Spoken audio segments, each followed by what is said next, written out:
দলগাঁৱত ৭০ বছৰীয়া বৃদ্ধাক হত্যা। ড্ৰাগছ আসক্ত যুৱকে দাৰে ঘপিয়াই হত্যা কৰিলে ৭০ বছৰীয়া বৃদ্ধাক। এই জঘন্য ঘটনা সংঘটিত হৈছে দৰং জিলাৰ দলগাঁৱৰ ১-২ নং বৰুৱাজাৰত। আৰু এজন ড্ৰাগছ আসক্ত যুৱকে কালি দাৰে ঘপিয়াই হত্যা কৰিলে এগৰাকী ৭০-ৰ মহিলাক। খবৰ অনুসৰি হত্যাকাণ্ডৰ বলি হোৱা বৃদ্ধাগৰাকীৰ নাম হ'ল কমলা বেৱা আৰু কমলা বেৱাৰ ঘৰ হ'ল দলগাঁৱৰ ১-২ নং বৰুৱাজাৰত। আৰু ড্ৰাগছ আসক্ত হত্যাকাৰী যুৱকজন হ'ল নজৰুল হক। আৰু নজৰুল হকে মহিলা বৃদ্ধাগৰাকীক দাৰে ঘপিয়াই হত্যা কৰি পলায়ন কৰে আৰু আৰক্ষীয়ে ঘটনাস্থলীত উপস্থিত হৈ অব্যাহত ৰাখিছে তদন্ত।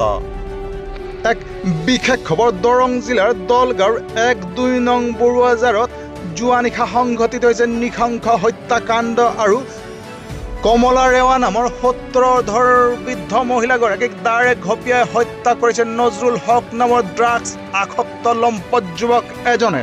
আৰু হত্যাকাণ্ড সংঘটিত কৰিয়েই পলায়ন কৰিছিল নজৰুল হকে। অৱশ্যে বাতৰি যুগুত কৰাৰ পৰলৈকে আৰক্ষীয়ে গ্ৰেপ্তাৰ কৰিবলৈ সক্ষম হোৱা নাছিল হত্যাকাৰী নজৰুল হকক। আৰু ইতিমধ্যে আৰক্ষীয়ে অব্যাহত ৰাখিছে সবিশেষ তদন্ত।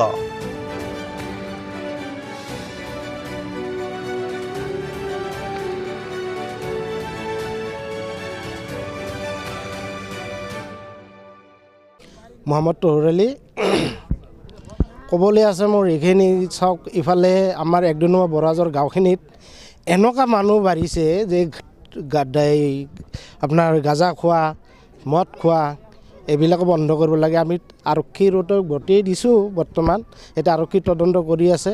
আৰু এই আসামীটো ধৰি পেলাই আমাৰ ন্যায় তদন্ত লাগে, উচিত শাস্তি দিব লাগে। পুৱাৰ ভাগত এই আমাৰ মামী হয় গাঁৱৰ ১-২ নম্বৰ বৰুৱাজাৰৰ। এই ল'ৰাটো ডাইৰেক্ট ঘপিয়াইছে, ৰাজহুৱা মানুহ দেখা পাইছে, সাক্ষীও আছে, তাৰ নাতিক দেখিছে, চবেই দেখিছে। ল'ৰাটো পলায়নত আছে। এতিয়া আমি পুলিচ তদন্ত কৰি আছে। এতিয়া ধৰা পৰা নাই, ল'ৰাটো বাহিৰত ক'ৰবাত আছে। নহয়, সেইটো নামাজি মানুহ। ল'ৰাটো এনে ভাল, এনেই তাৰ গাৰ্জেনগিলাই কয় পাগলা বুলি, কিন্তু পাগলা নহয়। এই ভাং চাং খাই থাকে, ঘূৰি থাকে। আৰু তাৰ লগত আৰু কেইটামান ল'ৰা আছে, সেইবিলাকো তদন্ত কৰিব লাগে। আমাৰ এইটোৱে অনুৰোধ। মোৰ নিজ চকুৰে দেখিলোঁ, মোৰ মা আৰু মোৰ দাদীজনে থিয় হৈ আছে। সেই নজৰুল হকৰ নামৰ মানুহজনে আহি কেনে দাৱৰ উল্টা পৃষ্টি দি কেনে কোপ এটা মাৰি কেনে লাত এটা মাৰি কেনে পেলাই দি সি গুচি গৈ আছে। তেতিয়া আমি এই মোৰ দাদীটোক উঠাই কেনে গাড়ী দি লৈ আহিলোঁ, হস্পিটেলত লৈ গ'লোঁ। এই হস্পিটেল পোৱাৰ আগতেই ইন্তেকাল কৰিলে। এইখিনি মই দেখিছোঁ। নাই, যোৱা নাই আমি, নাই, এই দৌৰি গুচি গ'ল।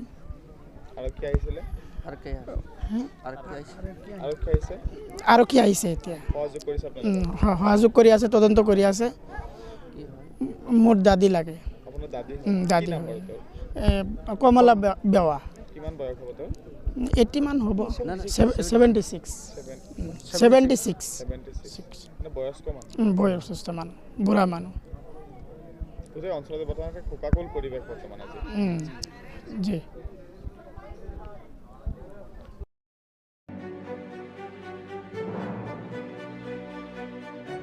দৰঙৰ পৰা যুগল চন্দ্ৰ বড়ো ৰিপৰ্ট, নিউজ টাইম 3।